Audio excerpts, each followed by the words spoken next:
about to feed him to the sharks right now. Get him hype right now. Yeah. You know the ground is up. Yeah. Everybody that trains, you know the game. Yeah. So let's get it. Slap it up, bump it, and roll. Hey. Yeah, that's the way that it goes. Ain't no better way to better yourself in this game. You're feeling the growth. That's time on the mat. We put in the work. Believe it ain't easy, I know. But we train for the love of the game, the love of the art. Now slap it up, bump it, let's roll.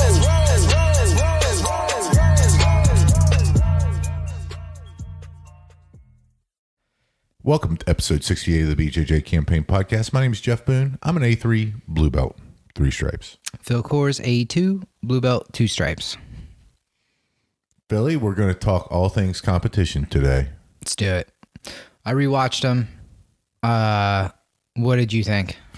Okay, so for the backdrop, Phil did the new breed competition in Charlotte. Everybody already knows all this. This was headline news. Let's just clarify. Okay, fine. Let's just clarify. He did the adult division for up to 160, right? Yeah.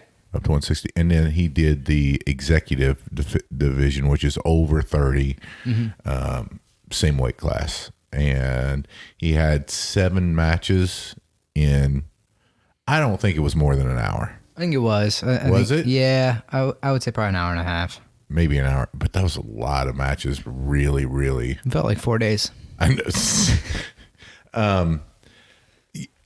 Overall, I give you a 9 out of 10 on your performance, and I'll tell you why. Because I give you like a 2 out of 10 on one of them. I was really frustrated too whenever it was the first, but I knew The first of the executive matches. Yeah, that was tough to watch. Yeah, the first of the executive matches. And I'll tell you why. You'd already had was it 4 matches that you'd had before that? So 4 matches pretty much back to back. I mean, you got maybe 5 minutes in between all of them. Yeah, not really much of an excuse, but there was a phenomenal kid in the adult division who was 16 years old. And like, I'm walking away for a break for a second. He's submitting people in like 30 seconds. And I'm like, come on. Like, come on, man. Can I get 5 minutes out of you? Okay, so let's sidetrack there. We'll come back to this, but let's talk about that kid. He was, folks, we looked him up on Smooth Comp. He was from the UK, 16 years old, had been doing jiu-jitsu for 10 years, and his competition record in Smooth Comp, which God knows there's probably plenty more that he's done, was 37-3. Yeah. And I'm guessing he's a ringer. I'm guessing the 3 got DQ'd for something. That's what I'm guessing. No, he was good. No, he was good. The first, he put a loop choke on immediately, which is a big issue with me. I put my head down, and it's something that, yeah, I'm glad I lost one because of it, because it's always been something I joke about, but like sometimes it takes those losses to kind of really make it stick out more, I guess, because whatever. But the beautiful thing about it was you put your head down the first time and he loop choked you. You got out of it, and then you immediately put your head down again. Yeah, he was going for a triangle. I know. And I wanted to block the leg. And you definitely want to put your head down whenever you're in a triangle. That's a great defense. I wanted to look at the leg I was trying to block. That's good. Yeah, that's good. Probably not what you should be doing. Yeah, it's not a good idea. But no, I mean, and folks, listen, if you run into that at a competition, they there's happen just fast. There's just nothing you can do. And, I mean, you look at it, I mean, geez, what Ty Rotolo, the guy in ADCC that's the blue belt, just turned 17. He's a twin, Ty and Cade Rotolo. He got 3rd. He beat Wagner Hocha. That's not a blue belt, right? I mean, the rules are for the kids, and I clarified this the other day, is that after they turn 16, they get their blue belt. They have to spend a year at each belt level, which makes him a 19-year-old black belt. And that kid was certainly at a higher level than any of us are at blue belt. Yeah, he was really good. Yeah. And so again, I mean, that was what it was. There wasn't anything you were going to do there, but the next match, you were really kind of wiped out, and next match it was You didn't play your game. You went back to the cross choke, holding the lapels. Went back to your old game, kind of reverted to that, and that's why I was like banging my head against the wall. I was like, ugh. And then, but the reason I give you a 9 out of 10 is because every match after that you got better. Every match after that, you had 2 more matches, and you got better. You settled down. You realized that you didn't have any grips left, and you just worked around it and worked through it, and showed real heart, being as tired as you were and competing as fiercely as you did. And I was really impressed. I mean, those 2 matches to me are mean more than any of the ones that you could have won, because you did it in such a fashion where you didn't have any gas left in the tank, and you just willed through it. And that's why I was really impressed with it. So, great performance overall, I think, in all of them. I think that there's places for improvement too, right? I mean, so if you were to say what was your 2 areas that you need improvement from that exchange, what would it be? Well, I would say the one thing that's kind of hard to answer. I feel like the 9 out of the 10 isn't right, because I went back, I watched them back, and again, it's frustrating to watch because I feel like I performed like 3-4 months prior to what I'm capable of now, like things I was doing, things that shouldn't have been those don't happen to me like in normal training situations, and it happened to me yesterday. And so it's frustrating to watch. It's like, that shouldn't have happened. I should have done what I've been practicing. It is hard to watch. So the thing I'm proud of, I would say, is being able to come away and kind of fight through feeling like shit, basically, to still win a match while it basically rolling like trash, like not doing what I should be doing. Like, I know better. Multiple situations I should have done something better. And it was frustrating to watch. And I saw that one back, and that's why I knew I wouldn't have been able to tell you without watching it, though, because that's one of those, I was too out of it in that first one, where it was, I think I lost it in one section. So basically what I got to the part, or I got to the place I want to be, which is top half guard with shoulder pressure and trying to walk to the pass to the mount. That's something that I spend a lot of time practicing, and I got what I wanted, and I got the attempt for either the choke or the back take, and I got the grip that I would have been fine with, and he just spun, put his back to the floor because my hands just were not functioning. And that just that was extremely demoralizing, I think. And I could see on my face in the video that I was just, toast. So let me clarify. Whenever I say overall performance 9 out of 10, your jiu-jitsu performance was 4 to 5 out of 10. Okay. I mean, that's just me being honest. Your jiu-jitsu performance, like you said, you reverted back to things that But here was the thing: is you didn't continue on that path. You righted that path in those last 2 matches. You went back to your game, and while you were too physically tired to utilize what your new game is, you could see that you were trying. That's why I give it that. That's certainly, and no disrespect to any of your opponents at all, but no, I'm talking about me. But you didn't execute like I know you can, right? And that goes along with, that's not surprising. That's what a tournament is for, right? I mean, you go there. There's nerves. There's that level of that level that your opponent goes at is like none other that you can replicate in any training competition or not. And so, I would say the one like technique moment, whatever, that I was actually like super, happy that I was able to do is with like 15 seconds left, needing to make something happen, stand up, break his guard and pass it and mount. And then the top control I've been working on for a year, it feels like, is, to be able to hold on for a second and not get knocked off. Cause there's a billion times in the past I could have got there and I would have got rolled immediately, and not got the points. Yep.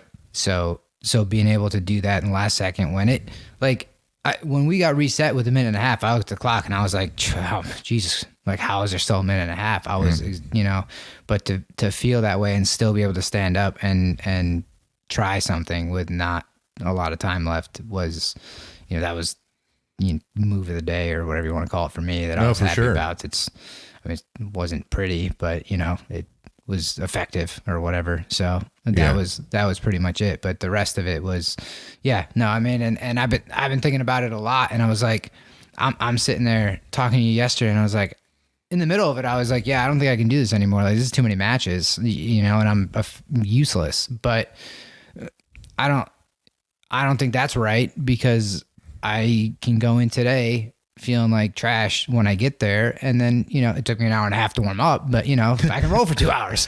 Like after about an hour and a half, I'm like, all right, I feel pretty good now, but, 13 5-minute rounds today. Folks. I don't think 7 matches is physically beyond me, but 7 matches with not being able to control the stress is, and I was like, how can I make myself tired to kind of deal with that? Because I think that's good practice, because my jiu-jitsu sucks when I'm tired, compared to everybody's. Yeah. Well, I mean, it compared to what I'm actually capable of. Like, I have some knowledge of a few things I like to do.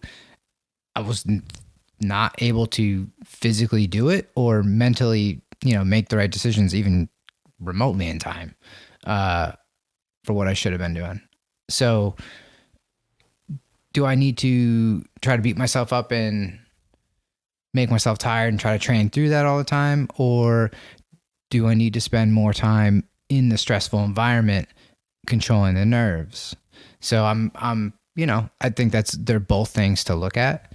Again, I'm happy I was feeling super tired, to be able to like break a guard and pass, quickly when something has to happen, end of a match. And there's been two occasions when I've been able to do it and win at the end of the match. And there've been a couple where I pretty much quit because I felt like I couldn't do it, and I just did nothing. And there's been a couple of those, and they're hard to watch. Yeah. But, so there is that cardio and stuff you need to work on, but I think the exposure to the stress and controlling it, because I never had to go through that. I never had to go through that training. It was never scary. It was never, like, oh, I'm going to roll and I'm scared. Like, I was hesitant to do it, but once I did it, I never had a problem, Right. I think I just need to compete more to learn how to control that stress. So let's delve a little deeper into that. Like what stressors were you feeling? Because you seem pretty calm. I think I've made a lot of strides in it, but it's a different level. And I think I match the intensity when I don't need to, and I lock up and I'm scared to try things. There were a couple matches where I'm watching back and I'm looking at my hands and I'm like, why am I gripping like that? Just move like that. It's like when I'm reverting back to, locking in and doing things I was doing months ago, where we've talked countless times where I'm like, locking into something isn't my game. I need to move. Like, mobile. I'm all about shoulder pressure, but like, if I don't have it, I don't sit there and try to force it through a knee. That, it's not going to work. But I kind of just lost my train of thought. But so two things that I have like on the takeaway of, writing down what would I suggest that you work on, and it's two things that we work on all the time, right? It's one, defending that deep de la Hiva, or some people call it deep de la X, defending that, pushing the foot, hell, between that, you always do that to me whenever I get in that position. Between the matches, you're like, I don't even know what you're talking about. Yeah. You know, I was like, you've got to push that inside foot down and back step and then reset the position. You know, so you know how to do it. It's just in the stress of that. Yeah, decision making was not good. Yeah, in the stress of that environment, it's obviously not like second nature to you yet. Right. So those are things that's good because you know how to deal with it, and it's also good that now you can. You know, I love playing it anyway, so you can definitely practice that more. And the other thing is passing that half guard, man. I mean, you know how to pass that half guard, and you weren't doing the knee cut. Like you weren't going from one to the other. You weren't trying to do the mount pass and then the knee cut pass, just like we learned it in class, right? You were just doing one and getting like you do that tunnel vision on the one. Instead of one then the other, then try the other one, and try the other one, you know? And so those are, I mean, man, that's not bad. It's good to have that takeaway, I think, in that it's two things that you already know how to do. It's just that you have to have it in your game to where it's automatic, and it's not, you don't think about it, you know? I agree. Yeah. Okay. No, I mean, those are, and I think the more I thought about it, this morning, last night, whatever, it's just, the only takeaway I had is I just need to do it more. That's the only way I'm going to get past it. I need to bring up, the best I can, my like control of what I'm doing and thinking and stress and everything. I need to get that level as close to training as possible, because I feel like I'm a much better grappler in the gym, obviously, than competitor. Because I think some people compete a lot stronger, you know, than they normally train. I think I train a lot better than compete. No, never heard that. People just, that's not true. People fall to the level of their training. They don't rise to the occasion. And yeah, some people are better at dealing with the stresses of competition than others. Yeah. Correct. Yeah. And yes, their game looks more similar to what their game is in the gym. Correct. But I don't, you know, you're not going to talk me into that if you're doing a competition class with someone that they're actually better in the competition than they are in the class. I don't believe it. Okay. But again, knowing that competition is, you know, probably, I don't know, probably at least 50% mental, probably way more than that. I would think so. You know, I mean, between needing to know what to do, when to do it, and then controlling, being calm. I mean, it's always so important. Yeah. Not panicking. And when I lock down into those certain positions, I mean, there was a couple times, I mean, I think at one point you said get away from the lapel stuff again. And I think I just stood up, you know, and that's promising to me. That's progress. Like it's, you know, there were those competitions that we talked about where I just stayed in the guard because that was where I felt safe. And I'm not taking anybody down, but I'm also not going to sweep them. Like we've covered that. Sweeping's not going to happen. I need to get back up and then just try something else. I did a couple Hail Marys, but I noticed yesterday too, being tired, I start to come up and I didn't go for the hip bump sweep. I also noticed though people reacted a lot different. You know, there's certain things that certain ways I would bait sweeps, and I don't really care which one, scissor sweep, hip bump, whatever, and nobody wanted to do it. So I wasn't prepared to handle that.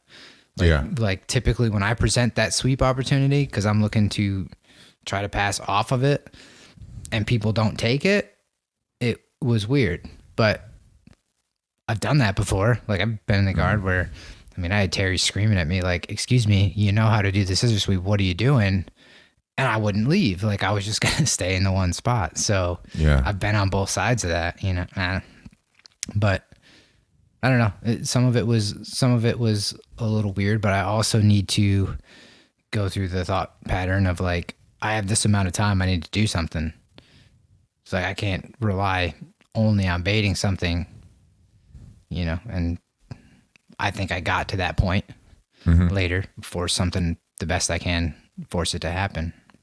But it's just practice, man. It's so like the day of is extremely stressful. As much as I do love to do it, but the minute it's over, I'm always happy I did it. Sure. Yeah. I always learn a lot. I don't think I really always know what I'm going to learn from it for a while, but there's always so much gain from every single time. So I'm going to just get out there as much as I can this year. Yeah. Yeah, no, I was really, so just for the audience, Phil got second in the adult division and first in the executive division. And we were there helping the kids, who actually the Fight to Win team won the kids division. And that was really great. We had, the Cosmas and Gavin and, Connor and Noah, all competing, and they did fantastic. And like they were calm. The kids are calmer. It's so funny. The kids are calmer than you are sometimes whenever you're watching them. You know what I mean? Oh yeah. I'm always like, when I watched you, it was terrible. I was like stressing. I'm like, what are you doing? Come on, hurry up. You're better than that. Like, sweep them. Can't imagine what it's like watching me.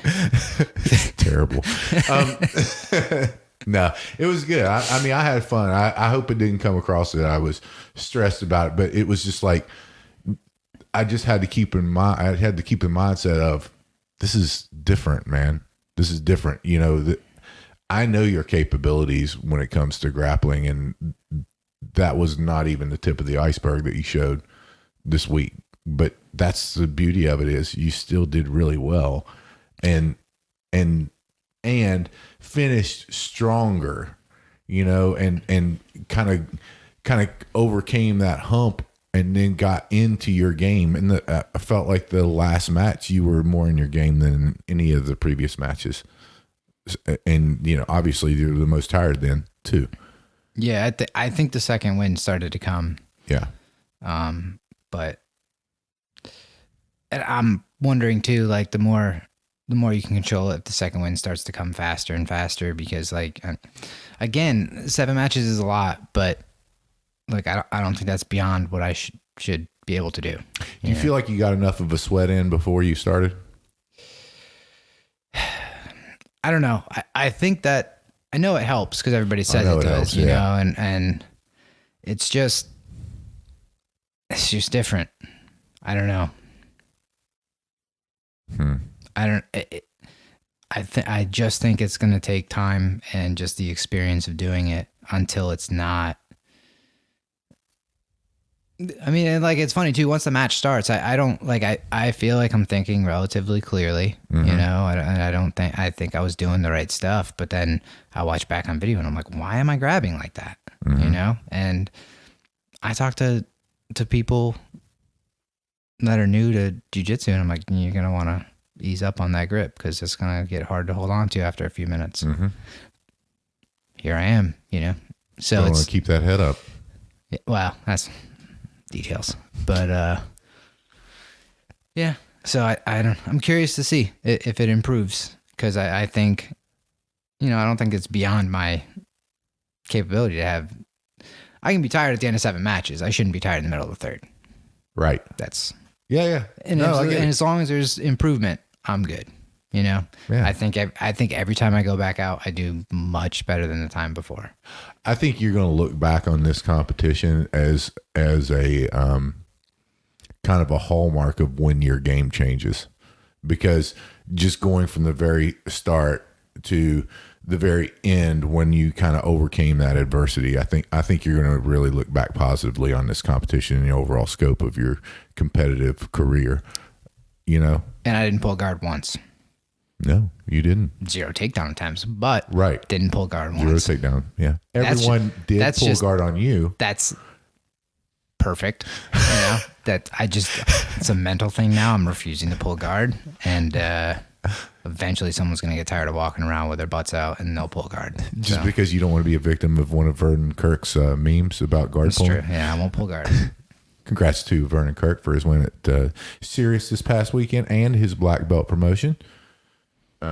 He's killing it. Now 2 black belts, judo and jiu-jitsu. So awesome job, Vernon. I think Brad won too. Brad did win. Brad Barnett. Yes, he did. I didn't see the results of the John Shell when that dude that he was fighting was really good at jiu-jitsu. He's the one who fought Salo Hubero at the Master Worlds. Oh, really? Last year, yeah. Okay. Yeah. Greg Owens or something like that. Yeah. And I'm not I sure. didn't even think he would be in. I don't think he was in John's weight class. Like, he's a big dude. Like, he's like 6'3" or 6'4". Okay, yeah. No, I think that other guy won. I think I saw a picture of him with Did a you? belt, and they were Okay. saying, now that you say that, Yeah, I think I was like scrolling through that either really late last night or early this morning, and I saw them standing next to each other, and I was like, Yeah, that's not the same weight class for sure. For sure, not the same weight class.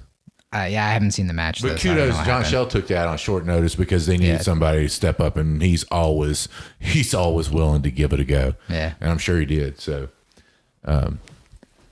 So, anyway, he got out there. That's what counts.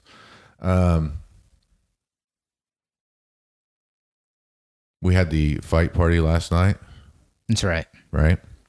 And so as always, some jiu-jitsu friends are there, and sometimes we talk about jiu-jitsu whenever we're hanging out, Do you? having a few frat sodas. That's what the kids call them, you know. But I thought it was interesting, and certainly I could identify with it whenever. Because you've been injured constantly Yeah. because you're old. Yeah. Right. And in talking with some folks, it's like the injured guy, everybody just it's like they've got the plague or something, and they quarantine him off in the other corner. And we're like, yeah, no, we're not going to roll. We're just here to drill. And then it's like making the sign of the cross, and you're excommunicated out of the tribe for it, which I think is funny. I'm guilty of it too. Yeah. I'm guilty of it too. I'm there to roll. You know what I mean? And it's funny that we do that. And so just thinking on it, I was trying to think, and it was like, I think that everybody's dealing with their own mortality and their own vulnerability to that situation, and doesn't want to confront it. Yeah. I just wanted to roll, You can't drill for 5 minutes with the poor sap who's not feeling 100%, Phil. Son of a bitch. We do sometimes. I still think it's the right thing to do, though. I mean, I would do it if I was hurt. I would still show up and try to For sure. drill. Try or to do whatever. whatever I could. Yeah. I mean, Yeah. just be like, hey guys, come here. Just chill for a minute. No, come back. They're like, that sucked. Okay. That was not a roll. Yeah. No, I get it. But I mean, what else can you do? And if you're just not capable of physically performing it, I'd still show up. I mean, you show up, you try to learn. I think doing the kids classes helped me realize how much I learned by watching other people. And I mean, I can learn from watching just about anybody, it seems. So like, I learned a lot watching them do it, and I'm like, oh, that's what I'm doing wrong. So I think that's still good. I know I give a lot of credit to Mark because he's been dealing with knee issues forever, and he Yes. still shows up and he does what he can and he moves how he's got to move. And like, I dealt with a rib thing for a while where it was hard to like shrimp or bridge really hard to one side, but luckily it went away.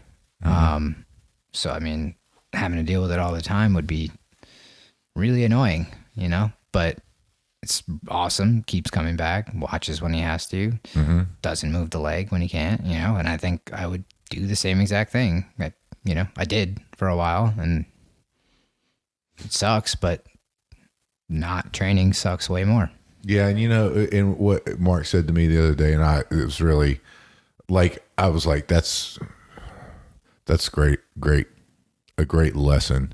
And I was like, it's left knee, right? He's like, yeah. He goes, but don't worry, it's my responsibility to keep me safe.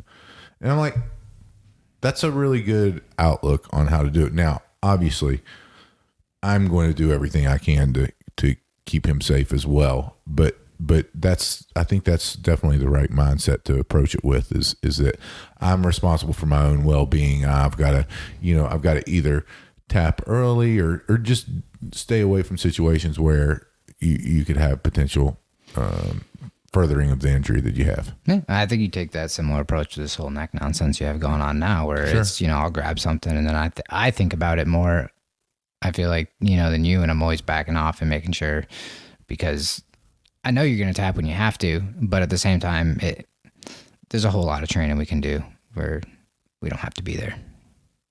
Yeah, but Phil, first off, I'm never in danger with you. Yeah. So you can keep lying to folks, but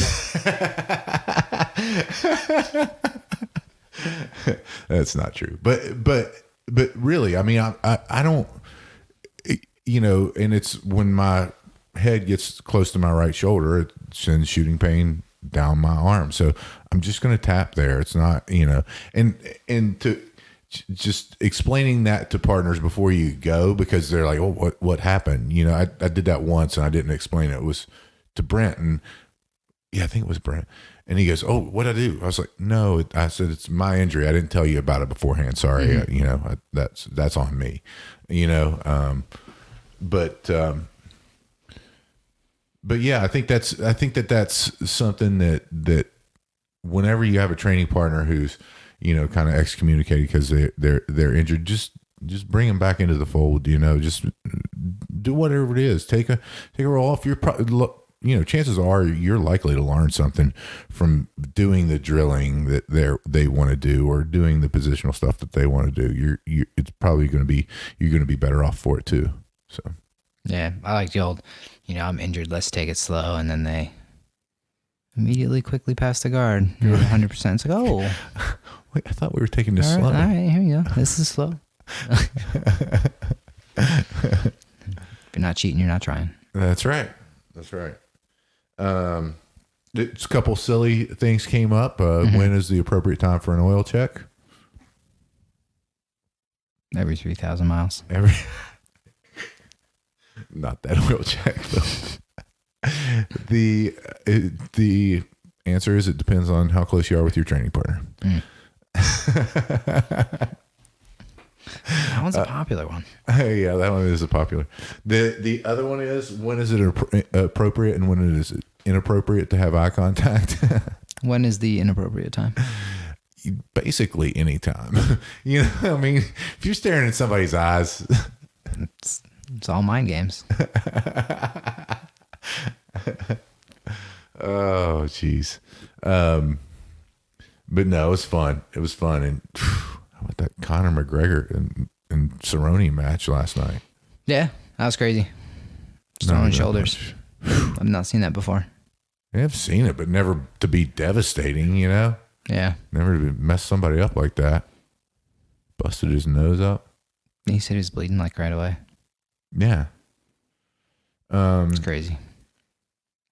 Next big tournament for you, Phil? I don't know. I got to figure it out. I know we have a teammate that's doing one in South Carolina. I think I might do that one. Oh, yeah. North-South Delvin's going to do the North-South Carolina. Yeah, I think that's the Grappling Industries, round robin? Yeah, I think so. I don't know. I think it is. Okay. Grappling Industries round robin deal. Yeah. And then whenever I get this shoulder straight, I'm going to go straight into whatever one's the next one. Mm-hmm. Yeah, because I know like Greensboro is a big one. Yeah. So that'd be a good one to do.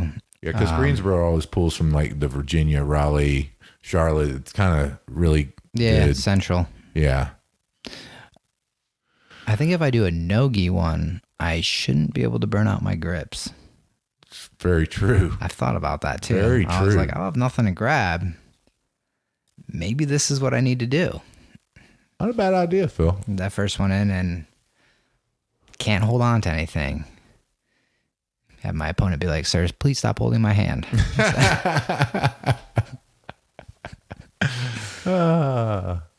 No, Yeah, that'd be good. So you think next one you're going to do Nogi? I think so, as long as there's not heel hooks, because I think I would be an intermediate. Yeah, I was talking to somebody last night and they said there was, and I was like, I thought there wasn't. Not an intermediate. Okay. I asked. That's just because that's just something I in don't train advance enough there on. were.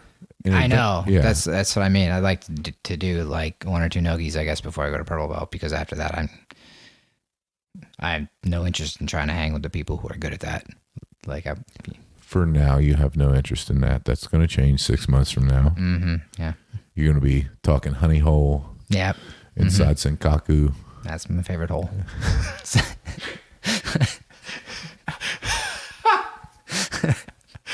Oh, blissfully ignorant of the leg locks. Okay. Little Instagram jiu-jitsu whenever JT Torres was rolling with Gordon Ryan. Thoughts on that? It's cool to watch. It's great to watch.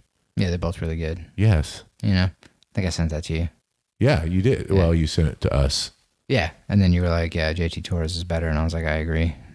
No, I didn't say it. That's what I heard. JT Torres is a badass. Yeah. And really, really good. He won the ADCC back-to-back, right? Yeah. Yeah. Yep. He's better than Gordon Ryan. Okay. All right. Yeah. Well, listen, I'm not going to talk shit because I plan on going to a JT Torres seminar when he comes back to Raleigh. So, Oh, yeah? Has he been here? Huh? Has he been here? Yeah, he comes. Betty Broadhurst with Roll Forever. Shout out to Roll Forever.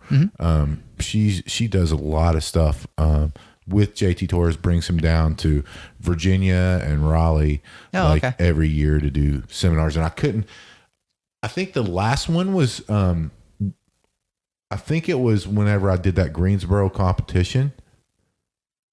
Maybe not. Maybe it was we had.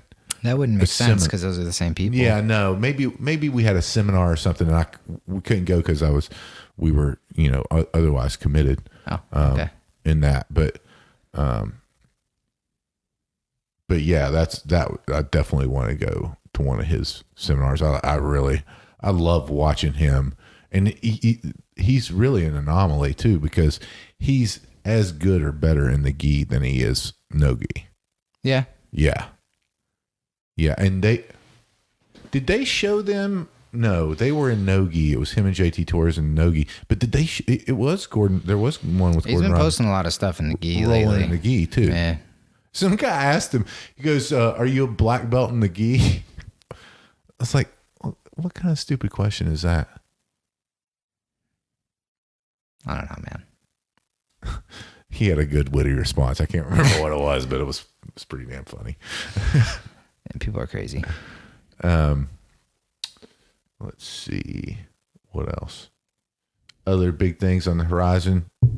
Oh, February, the quintet. Was it quintet? Not quintet, sorry. Submission Underground with Vinny Margules and Kyle Bohm, and That's a tag team thing? tag team with Craig Jones and Nick Rodriguez. On the same team? Yeah. My team seems like it's going to win. It would seem that way. Yeah. I would guess that. Mm-hmm. So that's the big things coming up. Anything else big coming up you can think of? Just Nogi training for me. Living that Nogi life. Yeah. You got some work in Friday. It's great. I love going Nogi with Mike. It's great. It's fun. Yeah. You got a couple rounds and it was interesting to watch, and I just got to just do it. Yeah. I think it's going to help a lot of things. I'm excited. Yeah. No, agreed. I think it's both important. And yeah. And we do we always are going to do just at least one class a week with Nogi.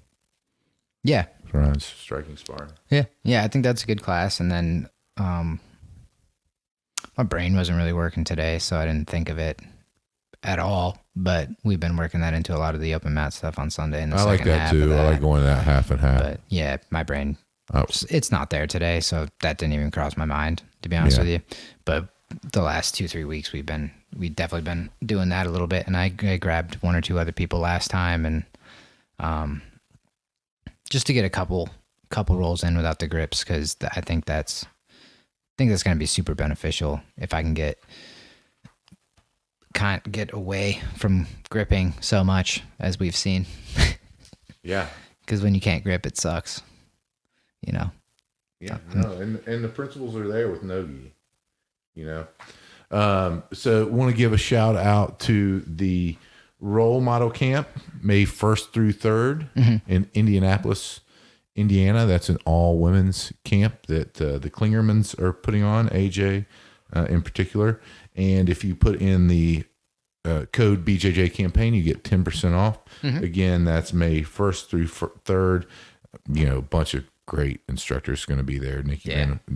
Hillary Van Ornum, Nikki Sullivan, to name just a couple. So if you're a woman grappler, it's going to fill up. I think they're doing up to 250 people, and I wouldn't be shocked if they sell out by the 1st of February. So if you want to do that, because we see it all the time, right? There's more and more women's open mats, and our women's program's grown, and it's just a great opportunity to get together with like-minded individuals and really, have that not that you need a measuring stick, but have that person who's your age and weight to go against, to kind of see where you're at in the grand scheme of things. So I think that's a really great opportunity for them.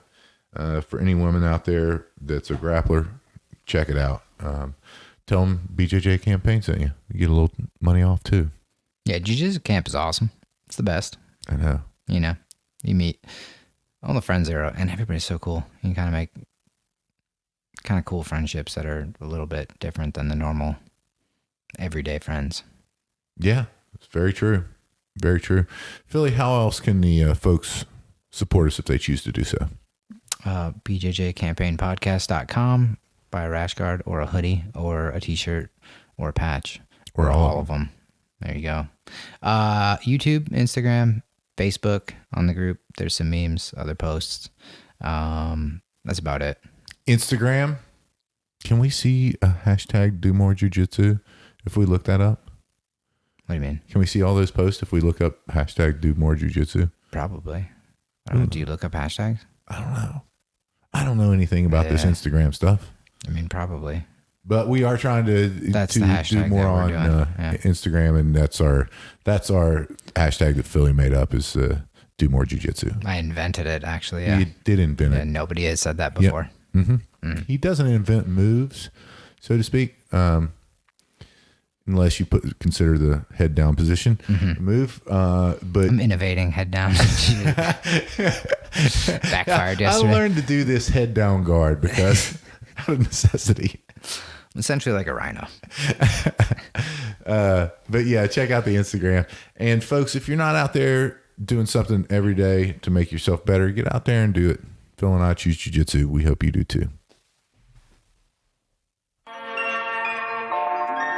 about to feed them to the sharks right now. Get them hype right now. Yeah. You know the ground is up. Yeah. Everybody that trains, you know the game. Yeah. So let's get it. Slap it up, bump it, and roll. Hey. Yeah, that's the way that it goes. Ain't no better way to better yourself in this game. You're feeling the growth. That's time on the mat. We put in the work. Believe it ain't easy, I know. But we train for the love of the game, the love of the art. Now slap it up, bump it, let's roll.